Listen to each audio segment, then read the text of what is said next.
Hey everyone, I'm Division Chief Mike Richards with the South Jordan Fire Department. I'd like to welcome all the viewers and also all those that may be viewing this after the live stream. Just want to give you a little idea of what we're doing. We're out here at Oquirrh Lake in Daybreak.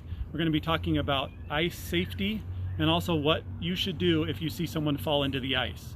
Again, for those of you just joining, my name is Division Chief Mike Richards with the South Jordan Fire Department. Our fire department is very prides themselves in making sure that our firefighters have the equipment and the training that they need in order to perform any kind of rescue or respond to any emergency that we have within the city. Again, Mike Richards here. I encourage everyone to comment and ask questions. I'll try to address those questions as we're going through this. But what we're going to do here now today is we have a crew up here from the South Jordan Fire Department, and we're going to walk through what happens when we show up on a rescue and kind of walk through the whole rescue as it's happening. So if we kind of look over here, we have the crew here. When we first get on scene, the very first thing we're going to do is establish communication with the person in the water. Then we're going to get out. As you can see, the rescuer is going to start going out onto the ice. First part, they're going to walk, and then they're going to get down and crawl. The last little part, they're going to start to roll, and they do this so that they can distribute their weight and hopefully not break through any more than the person already has broken through the ice. Once in the water, they're going to swim behind the person, and they're going to actually put a rescue sling around the person that's also attached to a rope. When everything's connected, they're going to give a signal, and a team up on the shore, or on the dock in this case, is actually going to pull both the rescuer and the person out of the water and pull them to the shore.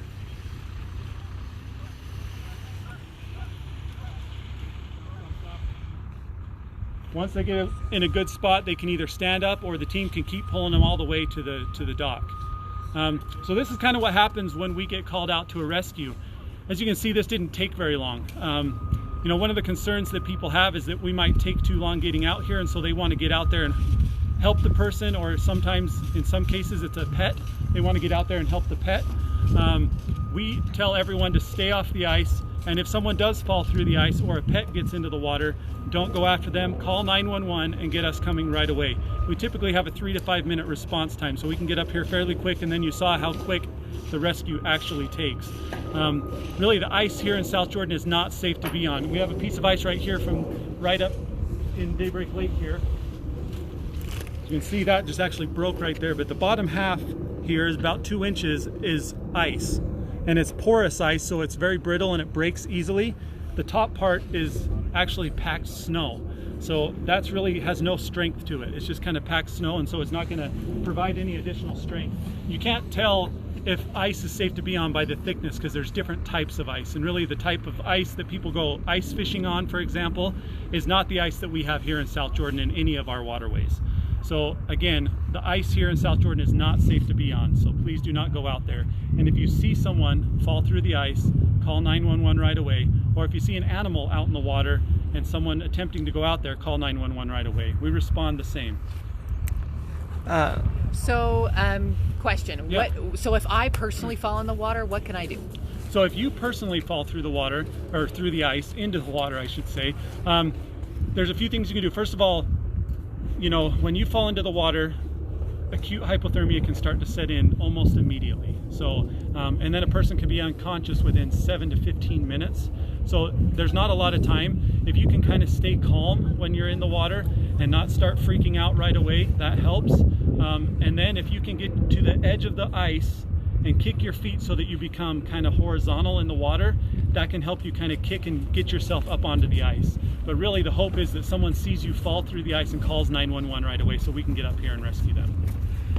So you mentioned pets, animals. You know, Yeah. obviously if my dog falls in, my first instinct is to dive in after them. What do you... You know, and it's interesting because animals can actually last a lot longer in colder water than humans can. Like I said, you know, that acute hypothermia sets in almost immediately for a person when they fall into the water. Animals have a little bit longer. They have the fur, they have the insulating layer, so they can last a little bit longer. And we treat it the same. If an animal's in the water, we'll come lights and sirens just like we would if a person was in the water. And for a few reasons, animals are important, you know, to everyone. And also, a lot of times if an animal falls in the water, a person is probably going to try to get them out. So we treat it the same because a person's probably going to be in the water with them. What about your equipment? I mean, what makes the fire department, other than your training, better qualified to rescue somebody than me hopping in after my animal? That's a great question. So we actually have some specialized equipment. If we come over here, these suits are actually insulated, so they're about 1/4 inch thick all the way around. And the rescuers actually don't even feel the water temperature when they're in the suits. So they have gloves, they have boots, they're all one piece, and so the only part that's not covered is actually the face. And they're actually fairly warm. You can't even feel the water when you're in there. So that's why, and these suits also float themselves. You can see these guys aren't wearing life jackets as everyone else on the dock is here, because those suits actually float, and sometimes, in some instances, we actually have to put weights on our feet in order to get our feet to get down into the water enough to actually perform a rescue. How often do you do these trainings? So we do this every year. We need to recertify basically every year. We have new firefighters that start every year, and so they need to be trained. We've been doing this training since 2008, so we've been doing it for a little while, and we just try to make sure that all of our guys have the right equipment. We have these suits on all of our fire engines, so anywhere in the city where there could be a rescue, we have some suits fairly close. Anything else that we should know? Any questions you think we know the answers to, or anything about the fire department we should know? No, I just, the fire department really wants our citizens to be safe. We want to make sure that they're staying off the ice, and that we are able to respond when someone does fall through the ice or any emergency. We're more than happy to come out and try to help. So we talked a little bit about, if I fall into the water. Bree asks, what if there's nobody around? Is there a trick to help us get out of the water? Really, it's just that kicking, trying to kicking and getting yourself up onto that ledge is really the best thing that you can do. The more that you kind of sit on the ledge, the more that hypothermia is going to set in. But if you can kick, that will also produce a little bit of warmth. But kicking and trying to get yourself up over the ledge is the best thing that you can do. And screaming for help, obviously, yelling for help, trying to find anyone that might be around. All right. Let's see. And thank you, Bree, for your question. That's a great question. All right. Currently, we don't have any more questions coming in. Is there anything else that you can think of that we should know about? No. Again, I just reiterate, please stay off the ice. It's not safe. Daybreak up here has put up signs saying thin ice. We have other waterways in the city. We have the Jordan River that doesn't form a lot of ice, but we also have the fishing ponds down in the river bottoms, and there's canals and other areas. Any ice in South Jordan is not safe to be on, so please stay off of it. Okay, thanks again for everyone that's viewing this. Please pass this video along so we can spread the word and make sure that people know how to stay safe around ice and what to do in case they see someone fall through.